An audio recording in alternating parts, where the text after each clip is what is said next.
नमस्कार फ्रेंड्स, मैं हूं डॉक्टर खुशबू। मैं एक गायनेकोलॉजिस्ट और आईवीएफ कंसल्टेंट हूं। आज के वीडियो में हम बात करेंगे हाइपरथायरॉयडिज्म के बारे में। ये एक बीमारी है जहां पे आपके शरीर में थायराइड हार्मोन की मात्रा बढ़ जाती है। फ्रेंड्स, थायराइड ग्लैंड एक ग्रंथि है, बहुत ही महत्वपूर्ण हमारे शरीर की ग्रंथि है जो कि thyroid hormone T3 T4 release करती है। इन हार्मोन्स का हमारे शरीर में बहुत वाइटल रोल होता है। हमारे हर ऑर्गन पे, इनफैक्ट हमारे हर कोशिकाओं पे थायराइड हार्मोन अपना इफेक्ट डालती है। हमारे बेसल मेटाबॉलिक रेट पे, कार्बोहाइड्रेट के मेटाबॉलिज्म पे, प्रोटीन के मेटाबॉलिज्म पे, फैट के मेटाबॉलिज्म को थायराइड कंट्रोल करती है। हमारे दिल की धड़कन की दर क्या होगी, हमारे शरीर का तापमान क्या होगा, कहीं ना कहीं इन सारी वाइटल चीज़ों को भी थायराइड हार्मोन इफेक्ट करती है, कंट्रोल करती है। तो अगर थायराइड हार्मोन हमारे शरीर में बढ़ जाए या घट जाए तो ऑब्वियसली प्रॉब्लम्स क्रिएट करेगी। दो तरीके की थायराइड की प्रॉब्लम होती है, hypothyroidism and hyperthyroidism. Hypothyroidism means जो हमारी थायराइड ग्लैंड है वो शरीर में कम थायराइड की मात्रा सिक्रीट कर रही है, जिसकी वजह से आपको हाइपोथायरॉयडिज्म होता है। हाइपोथायरॉयडिज्म के क्या लक्षण होंगे, कैसे इसको डायग्नोस किया जाता है, क्या ट्रीटमेंट ऑप्शंस है, इस पे ऑलरेडी मैंने एक वीडियो बना रखा है जिसका लिंक मैं डिस्क्रिप्शन बॉक्स में डाल रही हूँ। जो लोगों को हाइपोथायरॉयडिज्म के बारे में जानना है वो आप इस लिंक पे क्लिक करके देख सकते हो। आज के वीडियो में हम हाइपरथायरॉयडिज्म के बारे में बात करेंगे। जैसा कि नाम ही है हाइपर, हमारी जो थायराइड ग्लैंड है हाइपर हो जाती है और ज़्यादा थायराइड हार्मोन सिक्रीट करने लगती है, यानी हमारे शरीर में थायरॉक्सिन लेवल जो है वो बढ़ जाएगा। ये हार्मोन बढ़ने की वजह से हमें तरीके तरीके के लक्षण दिखाई देंगे। हमारे शरीर में बेसल मेटाबॉलिक रेट, हमारे शरीर का जो थायराइड कंट्रोल करती थी वो बढ़ जाता है, BMR बढ़ जाता है, जिसकी वजह से हाइपरथायरॉयड के पेशेंट को वेट लॉस होता है, वज़न कम हो जाता है, अनएक्सप्लेन्ड भूख अच्छी लग रही है या फिर भूख ज़्यादा ही लगने लगती है, उसके बाद भी वज़न आपका कम जाता है, जिसका एक कारण हाइपरथायरॉयडिज्म हो सकता है। हमारे शरीर की हर कोशिका में समझिए कि एनर्जी बहुत ज़्यादा हो जाती है ना, थायराइड हार्मोन शरीर में बढ़ने की वजह से, जिसकी वजह से हर सेल ज़्यादा काम करने लगता है। इसलिए हमारे हार्ट पे अगर देखें तो हमारे दिल की धड़कन बहुत ज़्यादा बढ़ जाती है। हमारे जो पल्स रेट होता है, जो हमारे दिल की धड़कन है, बढ़ने के साथ साथ कई बार इरेगुलर हो जाती है हाइपरथायरॉयडिज्म के केसेस में। हमारी जो ब्रेन है, ब्रेन सेल्स में भी बहुत ज़्यादा एनर्जी हो जाती है, न्यूरॉन्स में एनर्जी बहुत ज़्यादा हो जाती है। अब हमेशा चौकन्ने रहोगे, नींद नहीं आएगी, हमेशा एंजाइटी में रहोगे, स्ट्रेस में रहोगे, बिकॉज आपका ब्रेन कहीं ना कहीं ज़्यादा काम कर रहा है। कई बार आपकी हाथ जो होती है वो कांपने लगती है। क्यों? क्योंकि जो हमारे न्यूरॉन्स में है वहाँ भी जो इलेक्ट्रिकल एक्टिविटी चलती रहती है वो ज़्यादा हो रही है, यानी कि थोड़ा सी एक्टिविटी हमेशा न्यूरॉन में होती रहती है, जिसकी वजह से आपका ये हाथ हिलता है, जिसे हम ट्रेमर कहते हैं। हाइपरथायरॉयड पेशेंट्स में स्वेटिंग बहुत ज़्यादा होती है, पसीना बहुत ज़्यादा आता है। आप देखोगे कि वैसे पेशेंट जो होते हैं उनका हाथ हमेशा भीगा होता है, जब भी हाथ मिलाओगे तो हाथ वेट है। हीट इंटॉलरेंट होता है, गर्मी ज़्यादा बर्दाश्त नहीं होती है, आग के बगल में बैठ नहीं सकते हैं। अगर ऐसे कुछ सिम्टम्स आपको लग रहे हैं तो यस, हाइपरथायरॉयडिज्म हो सकता है।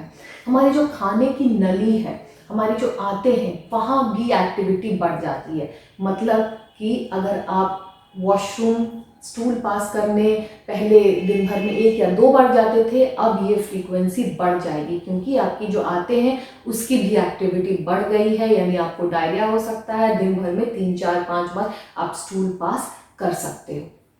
अगर महिलाओं में हाइपरथायरॉयडिज्म प्रॉब्लम है तो एक्स्ट्रा में उन्हें मेंस्ट्रुअल इरेगुलरिटी भी हो सकती है, पीरियड्स के दौरान प्रॉब्लम हो सकती है, पीरियड्स ज़्यादा हो सकते हैं, कई बार कम हो जाते हैं, इरेगुलर हो जाता है बिल्कुल पैटर्न। इनफर्टिलिटी हो सकती है, बच्चा लेने में प्रॉब्लम आएगी। प्लस कई बार हाइपरथायरॉयड पेशेंट और कोई सिम्टम प्रेजेंट नहीं करेंगे, उनके गले में घेंगा, गले में स्वेलिंग लेके प्रेजेंट कर सकते हैं, और जब हम थायराइड हार्मोन की टेस्ट कराते हैं तो उन्हें हाइपरथायरॉयडिज्म होता है। अगर हाइपरथायरॉयडिज्म को अनट्रीटेड छोड़ दिया गया तो दिल की धड़कन बहुत ज़्यादा तेज हो जाती है, हार्ट अटैक आ सकते हैं, स्ट्रोक हो सकता है लोगों को। बहुत लंबे समय तक हाइपरथायरॉयड पेशेंट्स में देखा गया है कि उनकी हड्डियों का घनत्व कम हो जाता है, ऑस्टियोपोरोसिस हो जाता है, जिसकी वजह से वो फ्रैक्चर के लिए प्रोन हो जाते हैं। लॉन्ग स्टैंडिंग हाइपरथायरॉयडिज्म में हम कई बार आँखों के पीछे पानी और कुछ सब्सटेंस जो होते हैं वो जमा हो जाते हैं, जिसकी वजह से आंखें होती है बाहर की तरफ आ जाती है, प्रोट्रूड कर जाती हैं, जिसे हम ग्रेव्स ऑप्थेल्मोपैथी कहते हैं। ये बहुत पर्टिकुलरली अगर किसी को बहुत दिनों तक हाइपरथायरॉयडिज्म है तो ऐसे आइज भी देखने को मिलते हैं।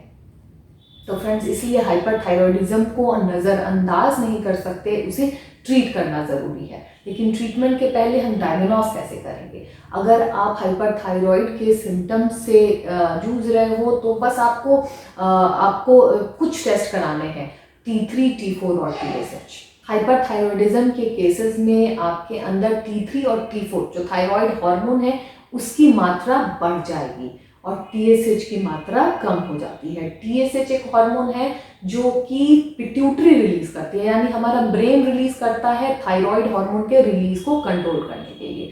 जब शरीर में थायराइड की मात्रा बढ़ जाती है तो TSH की मात्रा ऑटोमेटिकली कम हो जाती है। इसलिए हाइपरथायरॉयडिज्म के केसेस में T3, T4 बढ़ा हुआ मिलेगा और TSH हमें कम मिलेगा। यूजुअली सिर्फ T3, T4, TSH कराने से ही हम इस कंडीशन को डायग्नोस कर लेते हैं। बट अगर एडवांस्ड प्रॉब्लम है, गले में आपको वाइटर है, तो गले का अल्ट्रासाउंड कराने की ज़रूरत पड़ सकती है। हाइपरथायरॉयडिज्म का कारण क्या है? हाइपरथायरॉयडिज्म क्यों होता है? सबसे कॉमन जो कॉज है हाइपरथायरॉयडिज्म का वो है ग्रेव्स डिजीज। ये एक ऑटो इम्यून कंडीशन है। ऑटो इम्यून कंडीशन मतलब शरीर में खुद के ही अगेंस्ट एंटीबॉडी तैयार हो जाते हैं।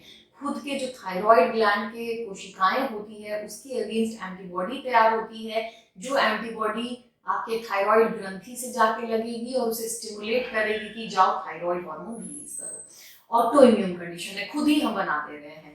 तो ये एक कंडीशन है जहाँ पे थायराइड की मात्रा आपके शरीर में बढ़ जाएगी, जो कि सबसे कॉमन कारण है हाइपरथायरॉयडिज्म का। दूसरा होता है हाइपर फंक्शनिंग थायराइड नोड्यूल, जहाँ पे आपकी जो थायराइड ग्लैंड है उसके अंदर गठाने बन जाती है, ट्यूमर बन जाता है, जो कि थायराइड हार्मोन रिलीज करती है, एक्सेसिव थायराइड हार्मोन रिलीज करती है, जिससे कि आपको हाइपरथायरॉयडिज्म के सिम्टम आते हैं। कई बार थायराइड ग्लैंड की इन्फ्लेमेशन, थायराइडाइटिस की वजह से भी हाइपरथायरॉयडिज्म होता है, जो स्पेशली महिलाओं में डिलीवरी के बाद, पोस्टपार्टम थायराइडाइटिस के नाम से जिसे जानते हैं हम, डिलीवरी के बाद देखने को मिलता है। अचानक से डिलीवरी के कुछ वीक्स के अंदर आपको महिला में बहुत सारे चेंजेस हाइपरथायरॉयडिज्म से रिलेटेड दिखाई देंगे। ये प्रेगनेंसी रिलेटेड प्रॉब्लम है, सेल्फ लिमिटिंग कंडीशन है, जो अपने आप धीरे धीरे करके नॉर्मलाइज हो जाती है। तो फ्रेंड्स, हमने डायग्नोस कर लिया है हाइपरथायरॉयडिज्म के केस को। तो इसका ट्रीटमेंट क्या है? ट्रीटमेंट के लिए आपको एंडोक्रिनोलॉजिस्ट को कंसल्ट करना है। यूजुअली एंडोक्रिनोलॉजिस्ट एक बहुत ही अच्छी और सिंपल दवा है, मेथिमाजोल, कार्बिमाजोल जैसी दवाएं यूज़ करते हैं डिपेंडिंग ऑन योर कंडीशन। इसलिए ये दवाएं अपने आप नहीं लेनी है, ऑलवेज किसी फिजिशियन या एंडोक्रिनोलॉजिस्ट के कंसल्टेशन के बाद ही आप ये दवाएं स्टार्ट करें। अगर इन दवाओं से भी रिस्पॉन्स नहीं आता है तो आपको रेडियो आयोडीन थेरेपी या फिर थायराइड सर्जरी के लिए भी बोला जा सकता है, जो आपके कंडीशन पे डिपेंड करता है। इसके लिए डरना नहीं है कि अरे मुझे सर्जरी करनी पड़ेगी, बिल्कुल नहीं। यूजुअली ये प्रॉब्लम दवाइयों से ही सॉल्व हो जाती है। बस आपको कुछ अपने खाने पीने का ध्यान रखना है। हमें अपने खाने में आयोडीन की मात्रा को कम करना है। आयोडीन, क्योंकि थायराइड हार्मोन के बनने के लिए आयोडीन की ज़रूरत पड़ती है, तो अगर हम अपने खाने में कम आयोडीन लें तो थायराइड हार्मोन का प्रोडक्शन कम हो सकता है। इसलिए आप नॉन आयोडाइज्ड सॉल्ट ले सकते हो, सॉल्टेड चीज़ें कम खाओ, सी फूड कम खाओ। जो समुद्र से मछलियाँ आती हैं उसमें आयोडीन की मात्रा बहुत हाई होती है, तो आप अवॉइड करेंगे सी फूड को। टी, कॉफ़ी अवॉइड करें। तो फ्रेंड्स, ये तो वीडियो था हाइपरथायरॉयडिज्म पे। अगर आपको वीडियो पसंद आया हो तो लाइक, शेयर एंड सब्सक्राइब करना ना भूलें। Thank you.